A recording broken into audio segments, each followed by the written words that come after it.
Warning! Today's video is about the worst rides in the Magic Kingdom. Now stop. Before you get upset, know that these were decided by your fellow AllEars viewers, not us. Why? Because friends don't let friends wait in long lines for bad rides, that's why. Because why deal with 45 minutes in a line where your kids are hot and cranky when you could be spending more time making your family trip to Walt Disney World as magical as humanly possible? Hey everybody, it's Chris for AllEars TV and AllEars.net. Today we're talking about the 4 worst rides in Magic Kingdom according to our viewers. That's right, the real experts, and by that we mean you. The list comes straight from reviews posted on AllEars.net by our viewers. Coming in as the 4th worst ride in the Magic Kingdom as selected by AllEars reviewers with a rating of 5.73 out of 10, Astro Orbiter. Based on a 1956 Disneyland ride called Astro Jets, this ride was originally designed for traveling carnivals, and that's pretty much what you can expect here, a basic carnival ride, which Disney has found many uses for over the years. To find out why this ended up as your choice for the 4th worst ride, let's check in on a review from AllEars.net. Natalie says, "This ride seemed fun to me as a child, but as an adult, it freaked me out. It's like Dumbo, but only 100 feet up in the air, with steeper turns. It's fun, but not if you have a fear of heights." I agree. And yes, I do have a fear of heights. That's why you don't see me getting on that. So this attraction in the Magic Kingdom holds the distinction of being elevated above Tomorrowland, while the similar ride in Disneyland had to be moved to ground level in the front entrance of Tomorrowland because of structural concerns with the building on which it sat. So I say write it for the view and write it because it's higher than the one in Disneyland.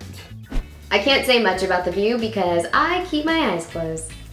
A lot of our reviewers included lots of warnings for people with fear of heights in their reviews. One reviewer named BMC0617 said, "Love the experience of being at the highest guest access point in the park, but that some may be scared of heights." I feel like a lot of people haven't ridden Astro Orbiter because you have to literally take an elevator up there. Isn't there another way? Couldn't we have had stairs? Our viewers answered Quincy's question with a resounding yes. It is annoying to have to wait for every single person who rides to take an elevator up to the loading level. AllEars reviewer JAL complained, "Not many can ride at one time. Must take an elevator to get to the ride and back down. Wait line can be long." But are there reasons you and your family should ride this on your next visit? Well, obviously, if you want a more thrilling space adventure, then go wait in line at Space Mountain and skip this one. And if anybody in your party is afraid of heights, this could actually be the scariest ride in the parks and not in a fun way. Then again, this ride is classic Tomorrowland. If you have kids who aren't tall enough for more thrilling rides, but still have an adventurous spirit, or you're an adult who doesn't like to go fast on rides, but you love the thrill of soaring high above Tomorrowland with epic views of Magic Kingdom, then yeah, this is your spot. The pros: unique view of Tomorrowland, classic theme park ride, family friendly. The cons: not for those who fear heights. The elevator takes forever. Not very thrilling. Your pick for the 3rd worst ride in Magic Kingdom with a rating of 5.66 out of 10 is Tomorrowland Speedway. Based on Disneyland's opening day attraction Autopia, Tomorrowland Speedway opened with the Magic Kingdom on October 1st, 1971 as Grand Prix Raceway. After 2 name changes and an estimated 32% reduction in track length over the years, Tomorrowland Speedway still gives those guests who are too young to obtain their driver's license the opportunity to safely get behind the wheel. To get a better understanding of why it ranks so low, let's check in with another AllEars review. Meg Yadward says, "I can see how this is fun for a parent to take their kids who can't drive a real car, but not a must-do for my fam. If you get stuck behind someone who is slow, you have to stop a lot, which can cause the car behind you to crash into you. That's why they don't let me drive on that anymore." Fender benders and exhaust fumes are some of the hallmarks of Tomorrowland Speedway, just like real driving. But this is a Tomorrowland classic and a must-go for nostalgia reasons, right? Tomorrowland Speedway. I always make my husband take my daughter on this because it makes my quad cramp up from trying to push the pedal, and I always end up like steering in a zigzag pattern. It throws my neck out. And the fume situation there is pretty unpleasant, which is distracting to me because I'm worried about all the cast members. Is Tomorrowland Speedway futuristic enough to be in Tomorrowland? I mean, cars have existed for a long time. Okay, so for a little positive perspective, an anonymous reviewer says, best car ride in any theme park ever. A #1 for 42 years for me. Well, it's clear already that there might be some discrepancy in how people feel about this being on the list, but let's hear what some of our staff had to say. I wouldn't wait a particularly long time to go on the Tomorrowland Speedway, but every time I do, I end up giggling hysterically because despite the fact that I can drive and operate an actual vehicle, a 6-year-old could drive these cars better than me. I am not good at this. Tomorrowland Speedway might not be an adult's favorite ride, but for kids, they're going to be absolutely obsessed because it doesn't matter how fast they're going, they're getting the chance to drive a car, and that's pretty cool. All right, so maybe this is a ride you and your family will love, but is this really a ride you should make a priority for your family? If your kids love the idea of driving their own little car, hitting the open road, and feeling like an adult for a few minutes in a controlled environment, this ride is as classic Disney as it gets, and you should absolutely make it a priority. My little one couldn't drive straight for a single second, and though it can wreak a little havoc on the adult body after a few torturous minutes, we laughed so much. Fun fact, I have never had a driver's license, so this attraction is still the closest I have ever come to driving a car. Now, when this attraction first debuted, it did not have the metal rail in the middle of the road, so it was basically a chaotic kiddie crash course. And I am very grateful that they added the rail long before I was born because I don't think I could have handled that much freedom on the open road. A reviewer named Braden said, this ride is pretty fun. You could drive your parents for once. I remember this being my first experience of driving. I really enjoyed riding it during the holidays when the decorations are up. It reminds you of how your parents used to drive you around looking for Christmas lights in the car. Very sweet. The pros, a safe way for kids to experience driving. A Tomorrowland classic, the Christmas overlay. The cons, not very thrilling. Those exhaust fumes. Adults are gonna get their bones rattled. The second worst ride in the Magic Kingdom as decided by you, our AllEars viewers, with a painful rating of 5.63 out of 10 is Prince Charming Regal Carousel. Originally built by the Philadelphia Toboggan Company in 1917, this authentically antique carousel was originally known as the Liberty Carousel, and it entertained guests at Belle Isle Park in Detroit, Michigan. It was later moved to Olympic Park in Irvington, New Jersey, and in 1967, the Walt Disney Company purchased it, had it restored, and installed in the Magic Kingdom, where it served as an opening day attraction. Okay, carousels are literally why we have Disney parks.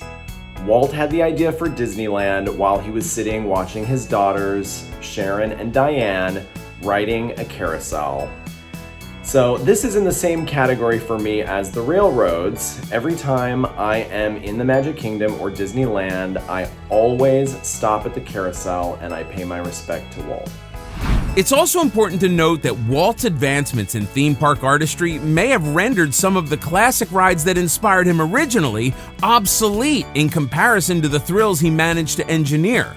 Let's see if our AllEars reviewers agree. DizVet Kayla says, I know it's a theme park staple, but there isn't enough amazement there for me. Where are my pearls? I need to clutch them.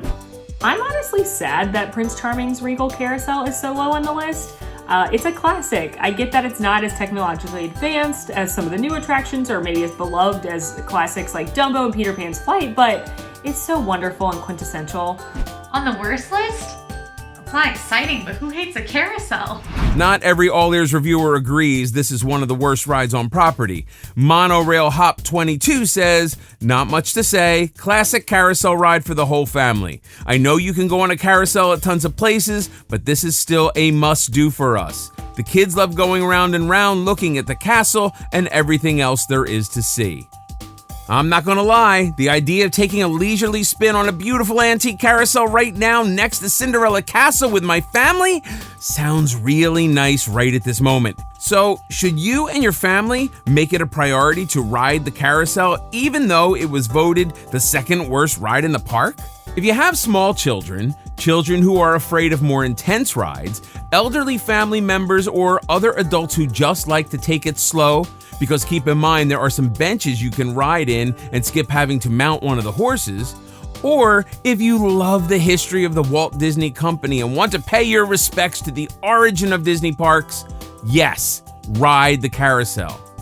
Ooh, the carousel. One time, Mary Poppins, like the legit Mary Poppins, got onto the carousel and sat right next to me, and I have not fully recovered from that fangirl moment. I was fully an adult at the time. This was actually kind of recently, but I love the carousel. But if you and your family have more thrilling priorities for your one day in the park, we get why you would want to skip it. Now, I know that might hurt some people to hear that this ended up as the second to worst ride, so if that's you, I can't stress enough how important it is for you to log on and vote over at AllEars.net. If you haven't voted, your opinion is not reflected in this video, and therefore, this isn't an accurate representation of what our viewers think. But we have no way of knowing that until you vote, so please head over to AllEars.net and do so. But as soon as the video's over, just hang on a second. The pros, it's a part of Disney history. A simple ride with superb views. Characters often join the fun. The cons, not very thrilling. Other rides are still more interesting. Boring to some children and adults alike. And finally, your pick for the number one worst ride in all of Magic Kingdom, coming in at a disastrous 5.44 out of 10 is Magic Carpets of Aladdin. It's no secret that Astro Orbiter, Dumbo, and Magic Carpets of Aladdin are all the same ride with different themes, and that pretty much sums up a lot of the reviews. Natalie Way says, this ride is the same type of ride as Dumbo, except you're in Magic Carpets instead of Dumbo. It's great if you really like Aladdin, but other than that, it's not a must-do. Try this. Next time you go on the ride, sing A Whole New World. You'll thank me later. I get that the Magic Carpets of Aladdin is essentially just Dumbo with carpets, and yes, Dumbo is obviously superior, but your kids are gonna love these style of attractions, and hey, at least you get a new view every time. I know Molly is a Dumbo fan, but I love those spitting camels.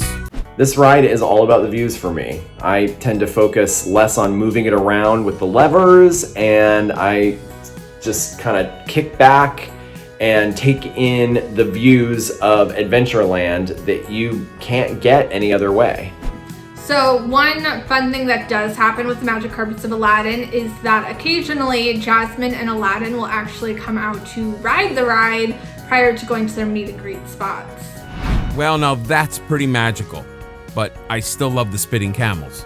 What? There's like never a line for this. You can't hate on a ride that you waited 9 minutes for. And what else are you gonna do in that corner of the park? I mean, it's like Jungle Cruise and a dream over there.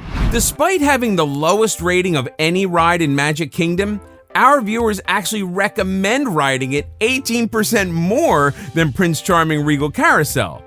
And while it may not be thrilling, it may not be all that unique, there is at least a perception that according to your reviews, it goes faster than Dumbo. So, at the Magic Carpets of Aladdin, I suppose if you turn a blind eye for too long, you will be spit on by a camel. So already, more exciting than Dumbo the Flying Elephant. Thank you, Alan. That's what I'm saying. The pros, usually no line, a familiar ride vehicle, spitting camels. The cons, not unique, not very thrilling, not necessarily worth the wait. Okay, so what do you think of this list? Did your favorite ride end up as one of the worst rides? Or did you agree with this list and even feel like you wanted to double down on some of the selections? Great news! You have a voice at AllEars.net. Sure, we have reporters and editors and panelists and some people who, frankly, I have no idea what the heck they do, but we are only here to help you navigate all of the information and opinions out there. So the one thing we actually care about is what you think. Head over to AllEars.net, leave your reviews for everything Disney parks related, hotels, restaurants, rides, and more. And by more, we mean Universal. Who knows, your opinion may be included in a future episode. If you like this video, go ahead and click that thumbs up.